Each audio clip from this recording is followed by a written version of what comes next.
Hello, welcome to our notes in Unit 4 about state, national, and shared powers. If you remember back to when we talked about the 7 principles of the Constitution, one of the things we talked about was the idea of federalism.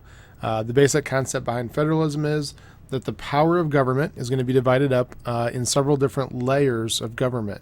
And they did this in part so that one particular part of the government would not become too powerful. So when we look back at history, we know from the Articles of Confederation that one of the reasons that did not work was because the states had so much power and the national government had almost no power. So part of what they did when they created this concept of federalism in our government is the national government's going to be in charge of some things, the state government will be in charge of some things, and then there's also some powers that they also share between the two.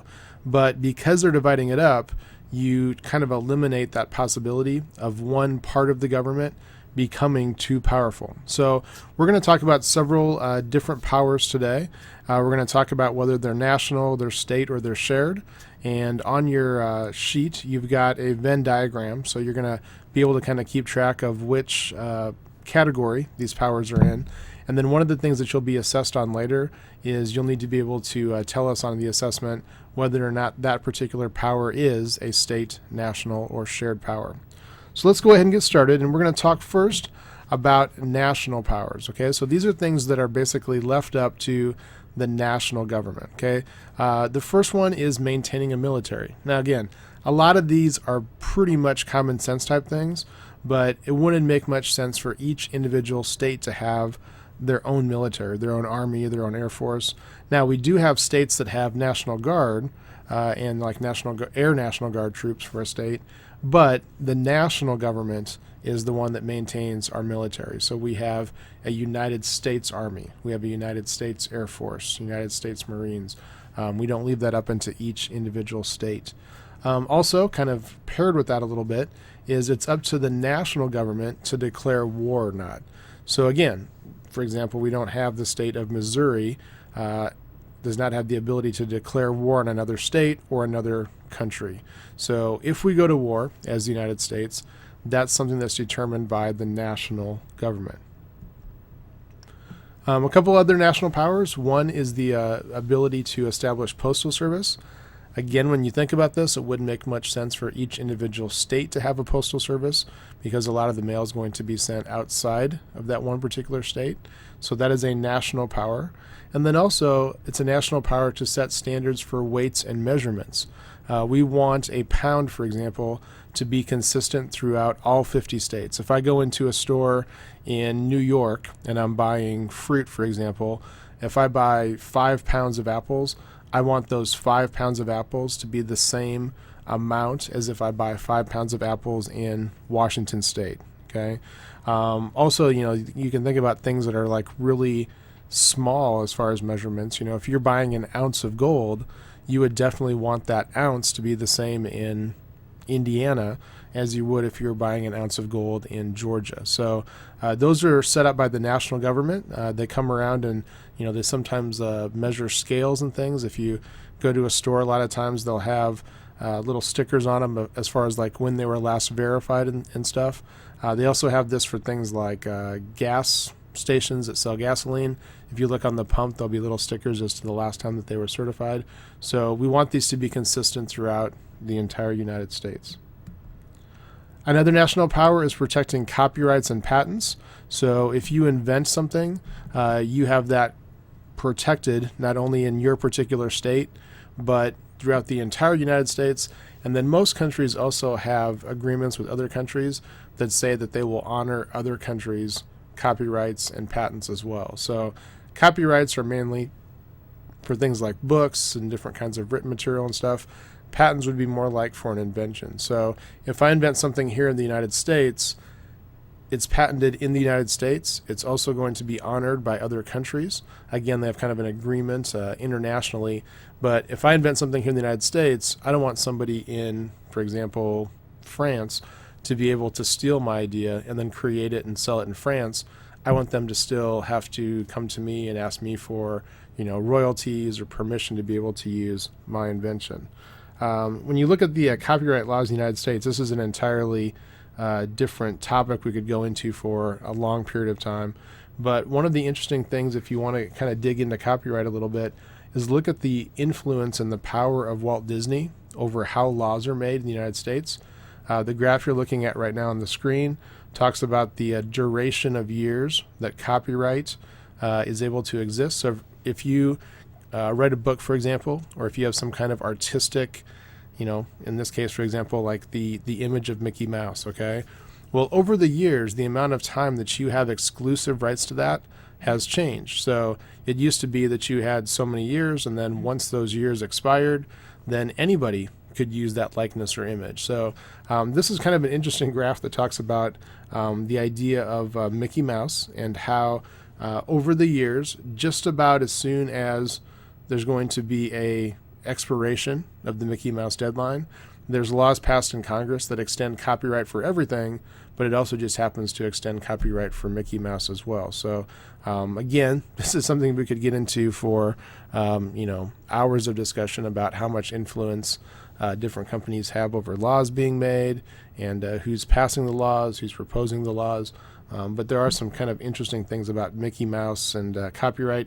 If you ever go to the National Constitution Center in Philadelphia, there's an entire display that basically explains and goes into detail about how Mickey Mouse has impacted the law with copyright. All right, well, let's shift gears now. So we just talked about things that were national powers. Now we're going to talk about things that are state powers. So these are left up to each individual state to determine. One of the powers that's left up to the state is the ability to establish local governments. So when we visit one state compared to another, sometimes you might have different laws in how counties are set up, how individual cities are set up, and that's going to vary according to state. So completely different in the 50 states. Also setting up schools, how the education system is set up. And this really includes a lot of different things. For example, each state can determine how they want to fund their schools. So in some cases, it might be mostly based on property tax. In some cases, there might be a formula where it comes from other sources, like maybe a state has a particular income from revenue from natural resources like coal or oil or something. Each individual state can determine how the school is funded. They can also make different decisions on what types of tests are going to be in those individual states. And as you guys take those standardized tests in the spring, that's kind of been an area of contention because some states have made tests a little bit more difficult and some states a little bit less difficult. And so when you're trying to judge how students do in one state compared to another, you're using state tests, but a lot of times the state tests are different. I think actually Missouri has some of the tougher tests when you compare with other states in the country. So you guys are taking tests that would be on the more difficult range. So if you get proficient in Missouri, that might be a completely different grade than if you took the test in, a different state. I'm not going to name a particular state, but in a different state, and maybe you would be advanced in that state, but you're proficient here. So how they set up schools, revenue, and then also testing is up to the state. Regulations for marriage is a state power. And so when you look at the age at which you can get married in different states, sometimes it's 16, sometimes it's 17. It might be 15 with parental consent, completely different. And then also you're seeing a lot of things in the news currently about how some states are allowing things like same-sex marriage. That's why, in one particular state, they might pass a law that says, yes, that's allowed. And in another state, they say, no, we're not going to allow that. So lots of differences in regulations for marriage. Also, establishing and regulating corporations. A lot of times this becomes very competitive. So like one particular state might make laws or tax laws that are more lenient for a company to try and entice a company to come and establish a corporation in their state. So that's a state power. And then the last category is shared power. So these are things that both the state and the national government have the ability to govern. And the first one would be collecting taxes. This is a great example. Everybody in the United States has to pay a federal income tax, but it depends on which state you live in as far as how you pay state taxes. In some states, they don't have state income tax. And in those states, you just pay a federal income tax. Now, there are some different ways that those states make revenue.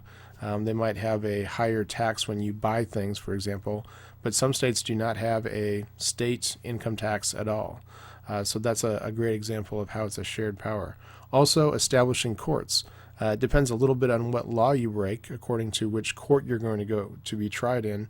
Sometimes you might do a crime that's going to be tried in a federal court. So if you break a federal law, it's going to be in a federal court, or it could be something that's going to be more local, and you could be tried in a state court. So each state has a state Supreme Court, and then of course we have the federal government, which has the national Supreme Court. So establishing courts is one, and then also how you're punished as a result of how those trials come about. So depending on what crime you break, you could end up in a state penitentiary, or you could end up in a federal prison. So there's different levels as to how we punish our criminals based on what crimes are committed. Other shared powers among the state and federal government are regulation of banks. So there's different regulations that are both under state control and federal control. Borrowing money. States can borrow money as well as the national government. And if you watch, the news, of course, there's lots of talk about the deficit and budget restrictions and things like that. States can borrow money as well as the national government. Some states have borrowed a lot of money. For example, California is very much in debt as a state. Some states have a surplus, and they have additional money, and they don't actually owe anybody money at this particular time. So borrowing money is something that both the state and national government can do. And then the last one here is kind of like a catch-all. They did put something in the Constitution that says that both the national government and the state government can provide for the general welfare of the people. So again, this is one of those things we talked about in our first section of notes on the Constitution. They didn't try and outline every single possible thing that could happen, because of course there would be things that they could never have dreamt of or imagined.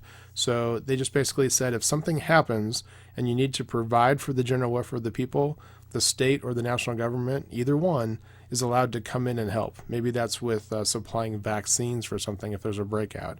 Maybe that's with helping with rebuilding a city after a national disaster. So things that they can't possibly make a list of ahead of time, but if it's something the government decides, hey, we need to come in and help people, they have the ability to do it on both the state level and the federal level.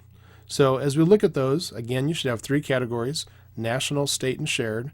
What you're going to need to know for your assessment is, I might say, the ability to regulate banks. Is that a national, state, or shared power? Well, of course, we just talked about it as a shared power. I might have a question about maintain the military. Maintaining the military, of course, would be it's correct, national power. Okay. I could talk about who has the ability to regulate marriage and ask that question. So again, the ability to regulate marriage is, that's right, a state power. Okay. So that's what you'll need to know for this next little assessment, is exactly what type of power each of these are. So if you have any questions, again, definitely come by and ask me a question. But in a real quick kind of review, that is the national, state, and shared powers. Thanks.